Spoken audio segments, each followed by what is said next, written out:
Hi, everyone. Welcome to Sunspot today. I'm Scott Brooks. Thank you for being here. My page is this is saying click here to retry. Couldn't load that page, so I don't know how to get I don't know how to get. Anyway, having a little bit of challenge today. We've had a little bit of an outage down here in this part of downtown, so trying to get it straightened out. But thank you for being here, and particularly those of you on Instagram, I can see you, so I'm waving back to you. Thank you for being here. We do this show every Tuesday and Thursday at 4:30. Sometimes we have guests, sometimes we don't. Today we don't, but I am going to keep it to about 30 minutes today. There are a few things that I want to share with you, most of them really good. Some I want to share just maybe a sad one with you and ask for you to maybe say a little prayer about it, but I'll share that with you here in a little bit. We do this show because we are convinced, and it's rather obvious, that society has far too few of us who are willing to say enough is enough, stand up against what's going on out there, that we've got to be able to combat the decay of our society and of our streets. And so that's what this show is about. It's about being a beast for good in our community, namely in Waxahachie, but that doesn't mean that wherever we go, we stop being a beast for good. So the idea is to be a beast for good in our town, our city. It used to be a town. Now it's a 50,000 population city and growing ever so fast. So that's why we do this. And it's a bit of a labor of love. It's hard work, but we enjoy it, and we look forward every Tuesday and Thursday to be with you. I am going to talk at the end of this show about some exciting changes that we're going to be making that I think will make the show better. Before we get to all of that, I want to tell you that we are giving away 6 Scarborough Fair tickets today.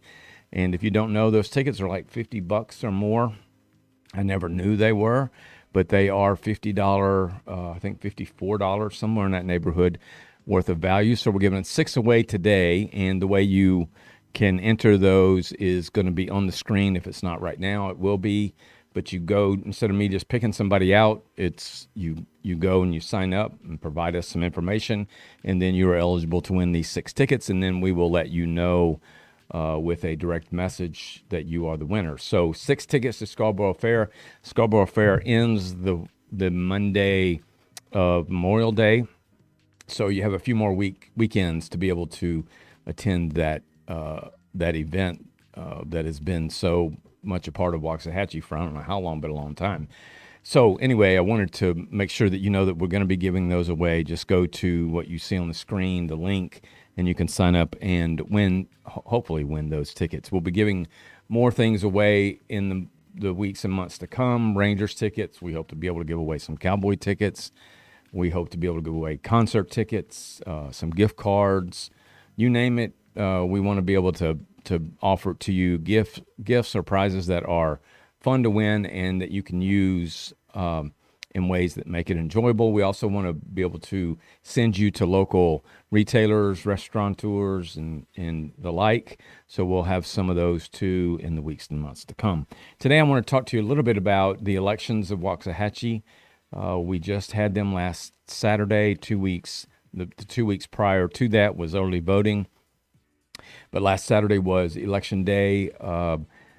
As it relates to city council, there was only one race that was competitive, and that was the race for seat 1, which the incumbent was David Hill, also the mayor of Waxahachie, and his challenger at the time, Trace Adkins, as it happened, and of course it's a voting process, and the people spoke.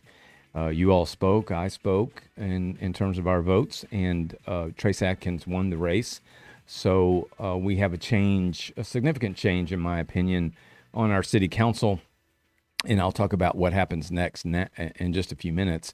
But I want to just take a few minutes to say thank you to David Hill. David and I have worked together for a long, long time. I endorsed and supported David and am loyal to David.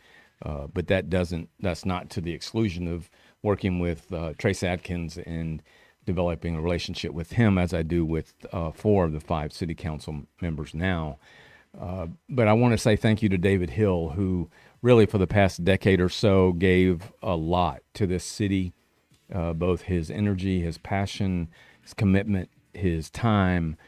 He worked around the clock in the name of Waxahachie and to make sure that we're on solid footing. He responded to citizens' concerns and so on and so forth. So I just want to tell David, if you're watching, thank you for all that you've done. And I hope that all that you will continue to do, because a servant's heart just doesn't end whenever an election that doesn't go that person's way comes. So I suspect David will be involved going forward. But I do want to say thank you to David and to his wife, Mickey, for the work that they put in for all these many years. When you group people like Mark Singleton, David Hill, Chuck Beatty, Kevin Strength, Mary Lou, they're all Mary Lou Shipley. It's just an amazing group of people who put in so much and gave so much to make this city what it is. So thank you, David, for all that you've done. Trace, congratulations. I look forward to working with you and to watching you focus in on the greater good of this community and making it a better place. So just wanted to tell you all that. There's a whole lot more I could say about David and all that he's done, but it would take much longer than the time we've got allotted today. So there you have it. Now what happens is next Tuesday, May the 14th at noon at the Civic Center, which is where council now has its meetings until the City Hall is completely renovated. There will be a meeting at noon, as I mentioned, on that day, Tuesday, May 14th, at which time Trace Adkins will be sworn in. And hey, Douglas, good to see you too. Trace will be sworn in, and then there'll be a canvassing of the votes, which simply means that all the voting that took place on Saturday, May the 4th, will be validated and certified. And then Trace will be sworn in, and then the interesting part of what will happen on Tuesday is that there will be a restructuring, as there is every time this year after an election, which there is a city council election every year. At that time on Tuesday, there will be a restructuring of city council, and that simply means that there will be a vote by the 5 folks on council as to, yes, roll tide. Hey, Bradley. Hey, D. Clemens. Good to see you guys and to have you here. There will be a restructuring of council, which means the 5 folks will vote on who should be mayor and who should be mayor pro tem. And frankly, which is the only way we want to communicate in this venue, is and directly, is that this isn't all that simple. Had David won, it might have been rather simple that he would continue as mayor, given the importance of continuity. But with David now not on city council, there is going to be quite the discussion, and the voting will be interesting, to say the least, about who should be Waxahachie's mayor or mayor pro tem. Of the 5 that sit, and that is that sit on the council now: Patrick Suter, Chris Wright, Travis Smith, Trace Adkins, and Billy Wallace. Of those 5, I have no problem with 4 having the opportunity to either be mayor or mayor pro tem. Right now, Chris Wright is mayor pro tem of Waxahachie and worked closely with David Hill in their roles as mayor pro tem. But that has the potential to change. Obviously, the mayor's role will change, but with respect to mayor pro tem, Chris Wright could be voted to continue in that role. It makes sense that the mayor pro tem would be mayor at some point, but that's the oddity of, or one of the risks. I don't know if that's the right word, but given our structure here and the vote that happens every year, and the way it's human nature to want to vote for people that you are in favor of and get along with, and so on and so forth. We will have a new mayor. We could have a new mayor pro tem. I don't really know. But of the 5 that sit on council, I think 4 they present different talents and skills and abilities and styles and personalities. I would be okay with any of those 4. The one that troubles me the most, and I have valid reasons for it. It's not personal. It's just some of the things that I've seen happen in front of the scenes and behind the scenes. I'm concerned about Billy Wallace, frankly, being in either of those roles, and I will continue to feel that way as long as Miss Wallace has no interest in talking with me or with the Sun, which she has blocked me from, social sites and canceled her subscription to the Sun and so on and so forth. It just doesn't make sense, particularly given that we are all constituents at the Sun and voters and citizens. To be blocked by any city council person is a no-no and speaks to something that just doesn't feel right.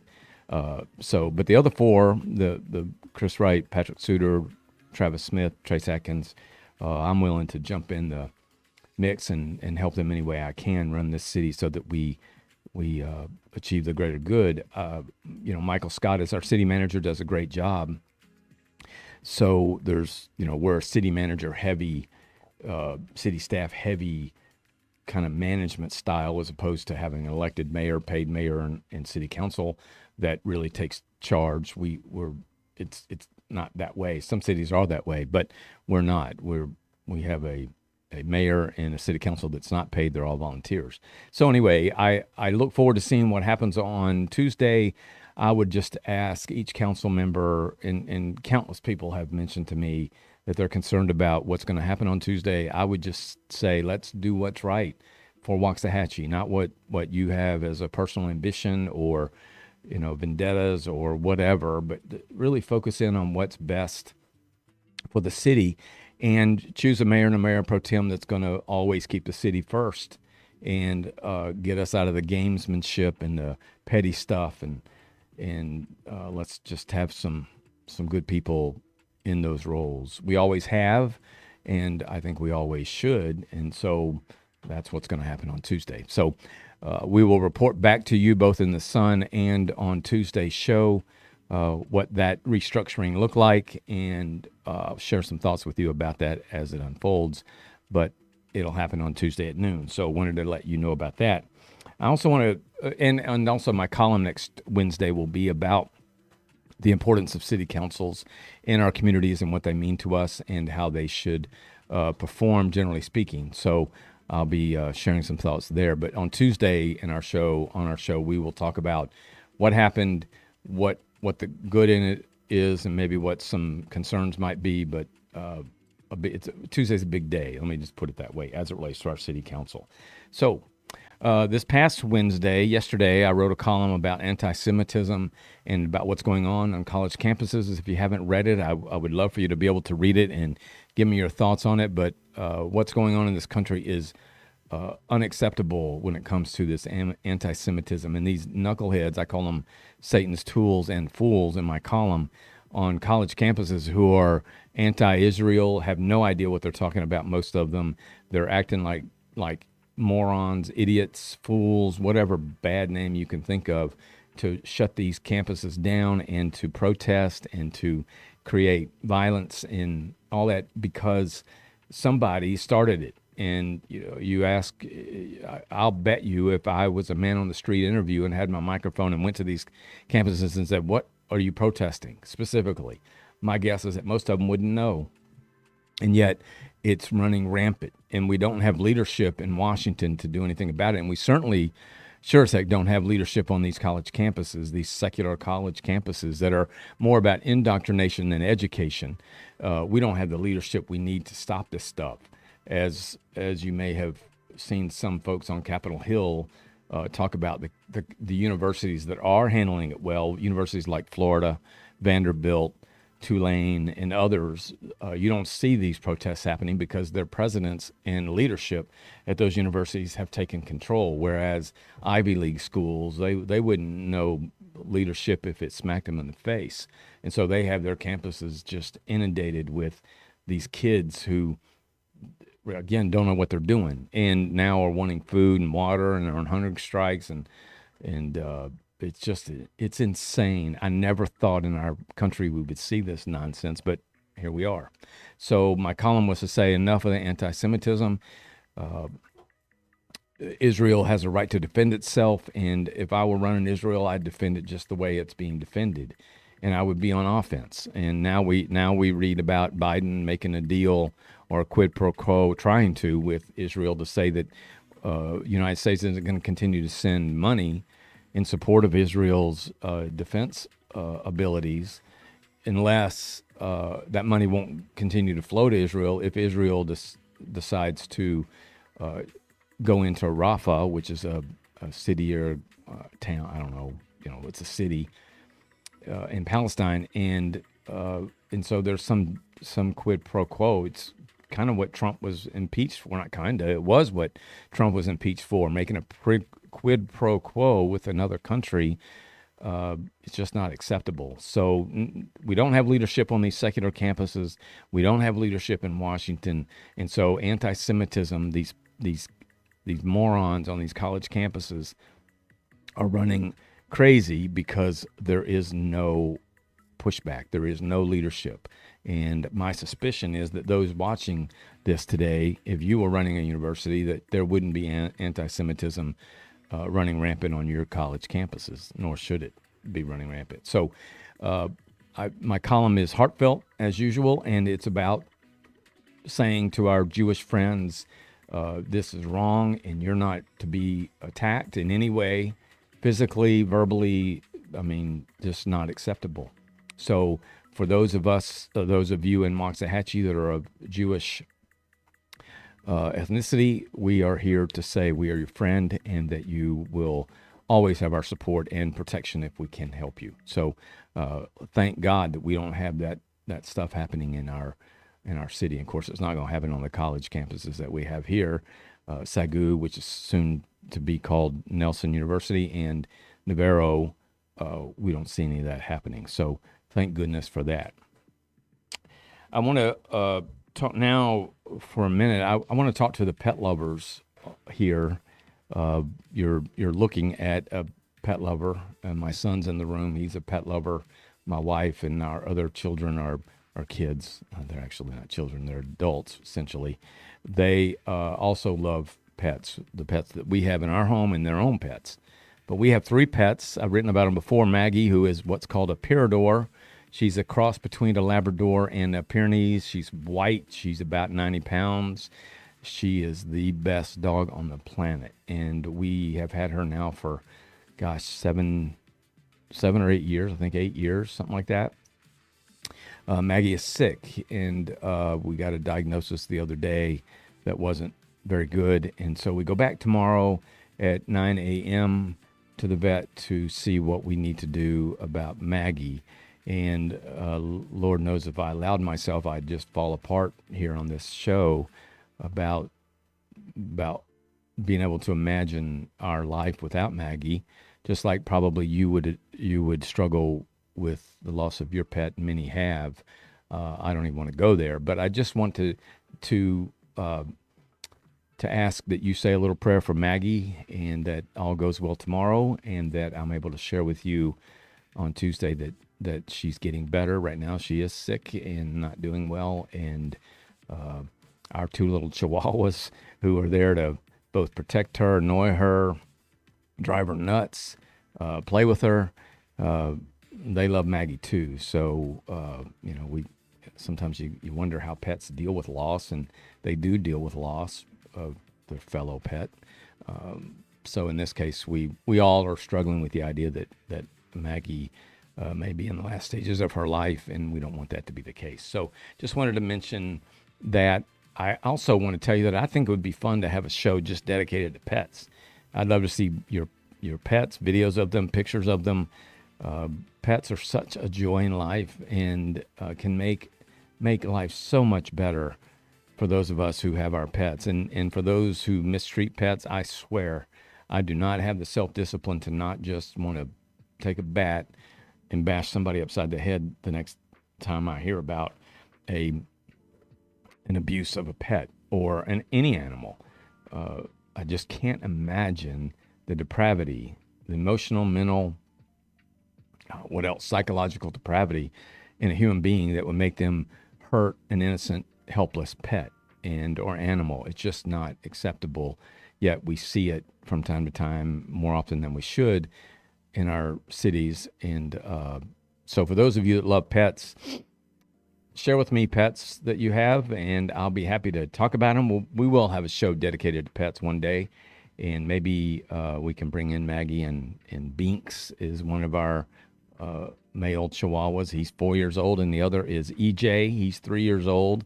Binks is I call him the linebacker because he's got that those stubby little legs, and he's about yay big around, and is Mr. Growling all the time. He's lovable. He's never snapped at anybody, but he is your feisty little chihuahua. And then EJ is like a surfer dude who just wakes up in the morning to go out and hang out on the beach and surf, and then come back in and do it all over again the next day. That's EJ. So it'd be fun to have them in here and us just have a show with our pets about pets. That will make us all happy, I think.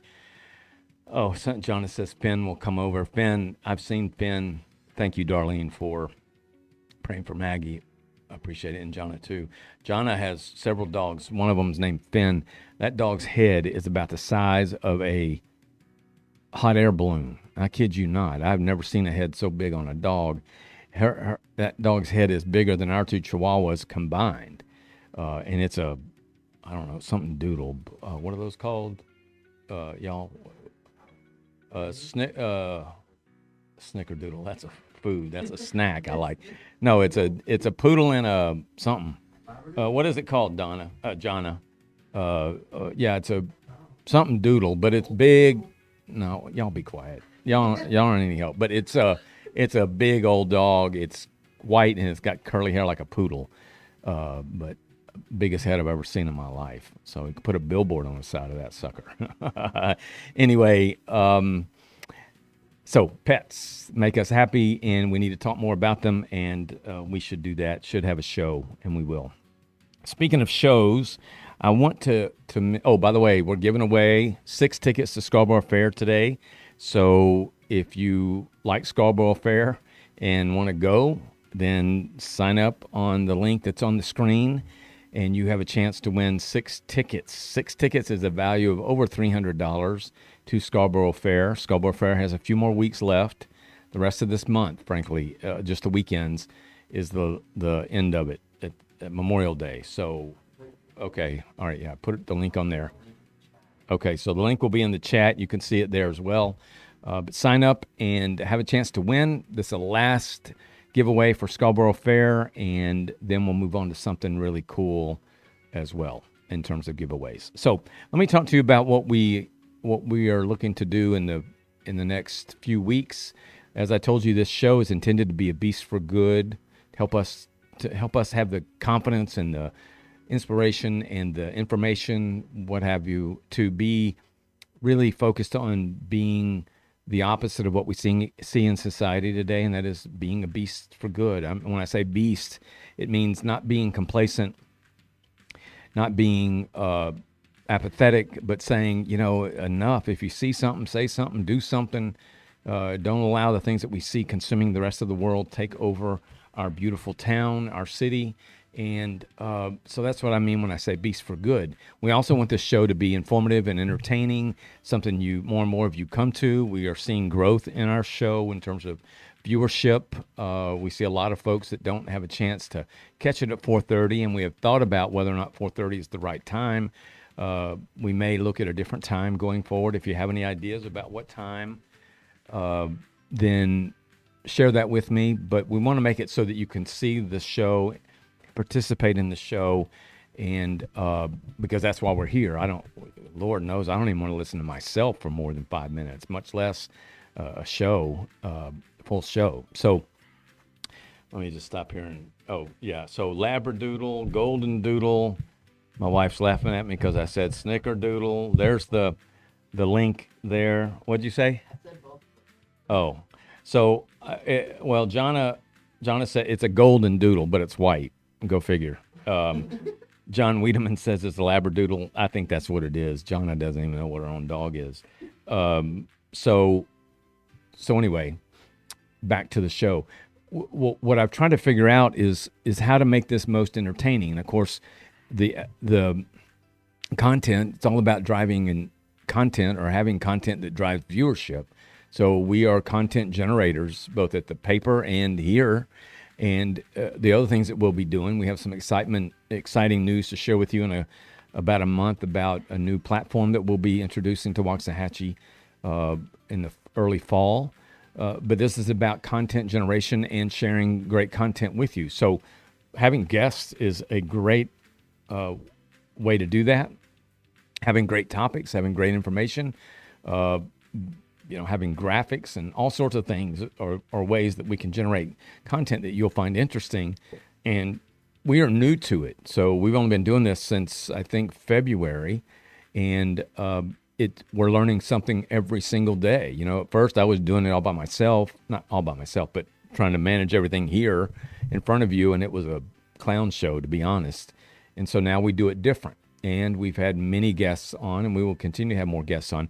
But we've decided for what we hope will be better is to have a co-host on our show. And so we will be announcing in about 2 weeks, maybe 3 weeks, a new show format, and maybe a new time, although we still have to nail that down, but we need to hear from you about that. Because it could be that noon is a good time to have a show where people have maybe, if you're interested in the show, which again, more and more people seem to be, at least that's what the analytics show us. And so we want to make the show accessible to you at a time when you can watch it. We do see a lot of people watching the show later, or a recording of the show, which you can get on our YouTube channel at Waxahachie Sun. You can find it on our Facebook page and other places. But we like the live element because I can see who's on and I can read these comments that are coming through, and it's a lot of fun. So we will have a new format. We will have a new name. We'll have some new branding. We'll have some apparel and some hats and shirts and all sorts of things. So we look forward to that. We'll continue to have giveaways. But the idea of having banter between two people and you participating, I think, is probably a better setup than to rely on one person. And given all the things I'm involved in, if I can't be there one afternoon, then it doesn't mean we have to cancel. The co-host that I'm very excited to be able to share with you when the time comes could take over, and vice versa. So we believe it'll be a lot more fun and entertaining and informative. And so we'll be announcing that in the weeks to come, both here and in the Sun, both in the Sun with respect to our print edition and our digital platforms. So we're really excited about that. So stay tuned about that. So that's really all I wanted to share with you today. It is right 5:01. I said this would be 30 minutes, so we're right there. I want to thank you for being here and for affording me the gift of your input and your interest. My goal has been, since the day I arrived in Waxahachie, which has been a while now, has been to make a positive difference, to provide this community and the city with information that's important to you and connects us all together and keeps us vibrant, and also helps keep an eye on elected officials and that sort of thing. So this is all about making a positive difference in Waxahachie, and we have some great folks that work for us. One of them, Brad Schatz, who has been a regular columnist for us back when I ran the Daily Light, and certainly here he's been with us day one, writes a column about Christian God, Jesus. It's so effective and so good, and I know lives are being changed as a result, but we also have other columnists. We have great reporters. We have great staff. And so we're here to make a positive difference in this community and make sure that someone's looking out for you where you can't. So thank you for being here. So with that, again, we are giving away 6 tickets to Scarborough Fair. Make sure you go to the link there. You see it in the chat room and maybe other places as well. It's simple and allows us to, learn more about you, and so hopefully that will continue to build. Thank you for watching. Our show is growing. We have more interest. I get lots of emails offline about this show, about our content. Please continue to send those to me at scott@waxahachiesun.com, scott@waxahachiesun.com. Pray for Maggie.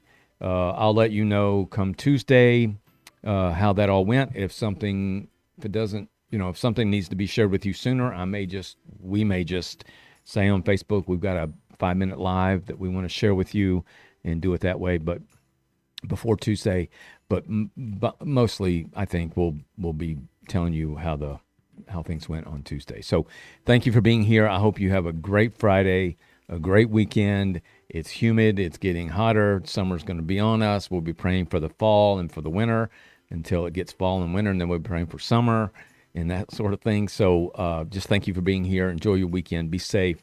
Know how much I care about you and how much I value you. Until then, be a beast for good in your sphere of life and make a positive difference. All right? So long. Thank you.